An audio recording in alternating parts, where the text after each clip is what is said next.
तो आइए मिलते हैं आज एक चमचा बिरादरी की एक सदस्य से जो कि चमचों की मॉनिटर है। ये चमचों को ज्ञान देती है कि क्या सही है और क्या गलत। दीपिका पादुकोण भारत में तो बिंदी सिंदूर के लिए अगेंस्ट बोलती है, अबू धाबी में जाके हिजाब पहन के वीडियो बना रही है। देखो कितनी खराब बात है, कितनी अब मोदरी के हो गधे के बच्चों। हमारा देश एक सेक्युलर नेशन, एक सेक्युलर स्टेट है। हमारे देश में हम सभी के पास अपनी पसंद का, अपनी मर्जी का रिलीजन प्रैक्टिस करने की और प्रीच करने की कंप्लीट फ्रीडम है। बेशक चमचों की महारानी, बेशक आप सही बोल रही हैं कि सेक्युलर स्टेट है और सेक्युलर स्टेट में जिसको जो मर्जी आए करे, लेकिन किसी एक धर्म को नीचे दिखाना और किसी दूसरे धर्म को जो कि वो है भी नहीं उसको बढ़ा चढ़ा के दिखाना ये नहीं किया जाता है।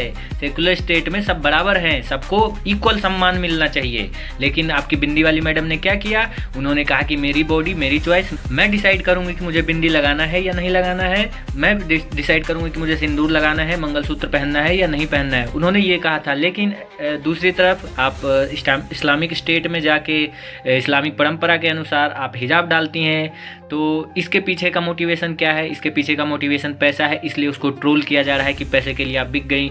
तो इसमें आपको कूदने की ज़रूरत तो थी नहीं, लेकिन आप कूदी। अबू धाबी में रेप की कैपिटल पनिशमेंट है, डेथ पेनल्टी मिल जाती है, सेक्सुअल हरासमेंट पे 15-15 साल की जेल मिल जाती है। हमारे देश में ऐसा कोई केस किसी पे प्रूव भी हो जाए तो उसको संसद में जगह मिल जाती है। हाँ बिल्कुल, वहाँ पे रेप पे है डेथ पेनल्टी, लेकिन यहाँ पे अगर डेथ पेनल्टी किसी को मिले तो सबसे पहले तो ह्यूमन राइट वाले खड़े हो जाते हैं कि ह्यूमन राइट।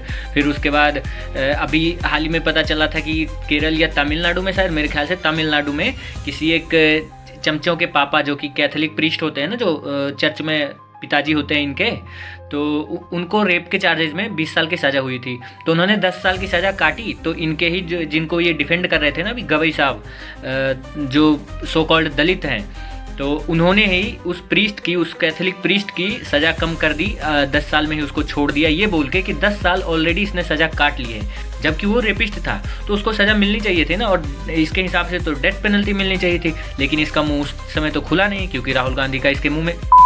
तो आप लोग कमेंट में बताइए कि क्या इसने सही बोला ये बात।